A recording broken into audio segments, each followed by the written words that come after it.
প্রথম কার্যনির্বাহী সভা ছিল। কার্যনির্বাহী বডির প্রথম সভা। আপনারা জানেন ডাকসু নির্বাচন ফলাফল ঘোষণার পরে পরের দিন ইউনিভার্সিটি ক্লাস অফ ছিল। এরপরে তো শুক্রবার গেল, শনিবার গেল, আজকে প্রথম ওয়ার্কিং ডে।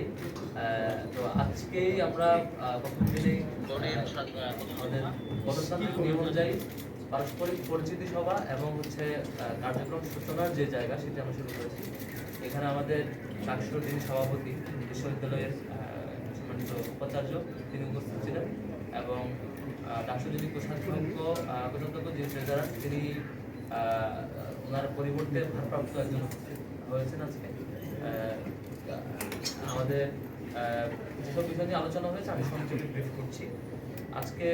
আজকের সভায় আমরা পারস্পরিক পরিচিত হয়েছি, যারা নির্বাচিত হয়েছে তারা, এবং আমরা আলোচনা করেছি, সিদ্ধান্ত নিয়েছি আজকে থেকে আমরা শিক্ষার্থীদের প্রতিনিধি হয়ে যে মধ্যেই থাকি না কেন, যে দলের যে মধ্যে যে চিন্তার পছন্দ যা থাকুক না কেন, আমরা সবকিছু পেছনে রেখে শিক্ষার্থীদের প্রতিনিধিত্ব করে শিক্ষার্থীদের ভয়েসগুলো রেজ করতে চাই, শিক্ষার্থীর জন্য কাজ করতে চাই, সবার প্রতিনিধি হয়, সবাইকে ধারণ করে। সেই জায়গাটাতে আমরা একমত হয়েছি। আমরা একই সাথে সিদ্ধান্ত নিয়েছি আমরা শর্ট টাইমের মধ্যে এক্সিকিউটিভ প্ল্যানগুলো গ্রহণ করবো। প্রত্যেকটা বিভাগ এবং যারা নির্বাচিত প্রতিনিধি তাদের 12 মাসে কী কী কাজ হতে পারে, কোন উইকে কী কী কাজ হতে পারে, টোটাল প্ল্যানটা আমরা শর্ট টাইমের মধ্যে করে আমরা হচ্ছে কাজে নেমে পড়বো ইনশাল্লাহ। তারপরে নির্বাচিত প্রতিনিধিদের পক্ষ থেকে সিলেটে 5 জন সদস্য পাঠানোর ব্যাপারে আমরা আলাপ করেছি এবং আমাদের যে সিদ্ধান্ত হয়েছে সেটি গেজেট আকারে আপনারা পেয়ে যাবেন ইনশাল্লাহ। নামগুলো গেজেট আকারে নিতে চাই। আমাদের যেসব ব্যাপারে ঐক্যমত হয়েছে যে 5 জনের ব্যাপার, সেগুলো গেজেট আকারে আপনাদের। তারপরে ট্রেজারার সংক্রান্ত বিষয় নিয়ে, যেহেতু আগে ডাকসু ছিল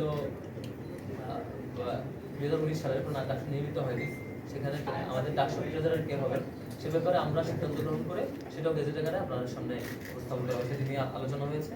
তারপরে হচ্ছে আমাদের সামগ্রিক শিক্ষার্থীদের প্রতিনিধিত্ব করতে গিয়ে আমাদের কী কী বিষয়ে আমরা কীভাবে মাথায় রাখবো কিছু মূল্যনীতি আলোচনা করছি। এই হচ্ছে টোটাল আজকে সবার মূল জায়গা। শুরুতে বিশ্ববিদ্যালয়ের যিনি এবং ডাকসুর যিনি উপাচার্য, ডাকসুর যিনি সভাপতি, বিশ্ববিদ্যালয়ের তিনি আমাদেরকে ফুল দিয়ে ওয়েলকাম করেছেন এবং সবাইকে শুভেচ্ছা জানিয়েছেন। আমাদের পক্ষ থেকেও আমরা ওনাকে ফুল দিয়ে শুভেচ্ছা জানিয়েছি এবং ওয়েলকাম করেছি শুরুতে।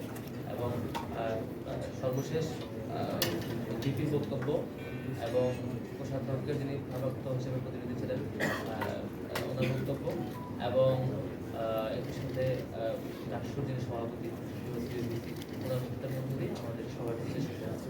এই ছিল আজকের প্রথম কার্যনির্বাহী সভার সমগ্র বিবরণ।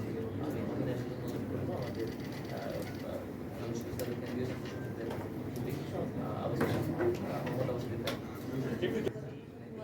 আমরা যারা নির্বাচিত হয়েছি, আমরা বারবার বলছি আমরা নেতা না, আমরা সবাই প্রতিনিধি। শিক্ষার্থীদের কাজ হচ্ছে আমাদেরকে প্রশ্ন করা, আর আমাদের কাজ হচ্ছে আমরা যে কমিটমেন্টগুলো দিয়েছি সেগুলো বাস্তবায়ন করা। আমরা এখানে যারা আছি আমরা কমিটমেন্ট দিচ্ছি ঢাকা বিশ্ববিদ্যালয়ে 40,000 শিক্ষার্থী, তাদের ব্যক্তিগত সমস্যা, পারিবারিক সমস্যা, তাদের একাডেমিক সমস্যা, ক্যাম্পাসের বাইরে যে কোনো সমস্যা, ক্যাম্পাসে তার একজন আপন বড় ভাই থাকলে অথবা তার ছোট ভাই থাকলে, বোন থাকলে, যেভাবে সে শেয়ার করে তারা যেন আমাদের সাথে শেয়ার করে এবং আমরা প্রত্যেকটা প্রবলেম আমরা অ্যাড্রেস করতে চাই। একই সাথে আমরা নির্বাচন হওয়ার পর থেকে আমাদের যারা সহযোদ্ধারা ছিল আমরা সবার কাছে যাওয়ার চেষ্টা করেছি, তাদের কথাগুলো শোনার চেষ্টা করেছি।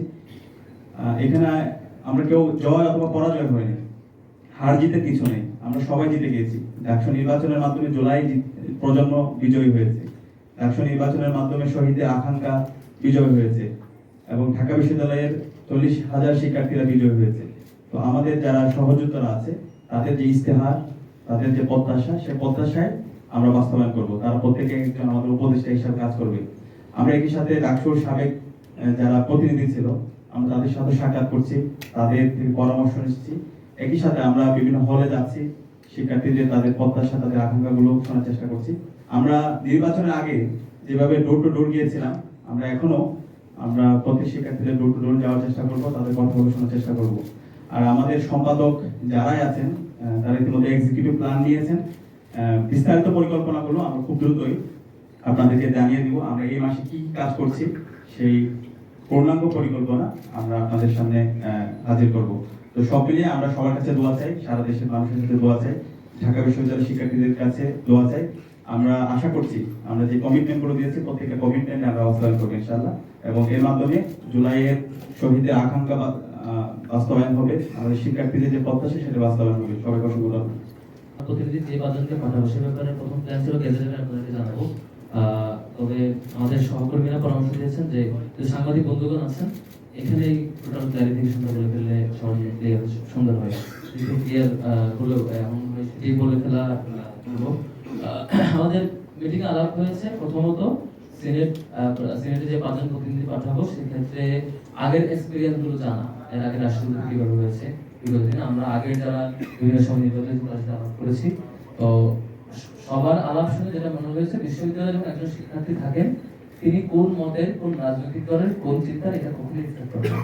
ফ্যাক্টর হলো বিশ্ববিদ্যালয় সিদ্ধান্ত গ্রহণে সাধারণত নারী পুরুষ একটা ফ্যাক্টর হয়ে কাজ করে। ধরেন যে ছাত্রীদের হলের এক ধরনের কিছু নীতিমালা ফিক্স করতে হয়, ছাত্র হল এক ধরনের কিছু, বা ছাত্রীদের কমন রুম এই কেন্দ্রের কিছু বিষয় থাকে, ছেলেদের আবার আলাদা কিছু বিষয় থাকে। এখানে এই ছাত্র বা ছাত্রী এটা একটা বড় ইস্যু। আরেকটা ইস্যু হচ্ছে আবাসিক অনাবাসিক। অর্ধেকের মধ্যে শিক্ষার্থী যারা অনাবাসিক, যারা বাইরে থাকেন এবং হচ্ছে বাসে করে আসেন, এরা হল সংসদের ফ্যাসিলিটিসটাও পায় না। এবং মানে বলা চলে শুধুমাত্র বাসে আসা যাওয়া করে দিতে, আর হলে যারা আবাসিক থাকে তারা হলের একটা হল সংসদের ফ্যাসিলিটিস পায় কথা বলার।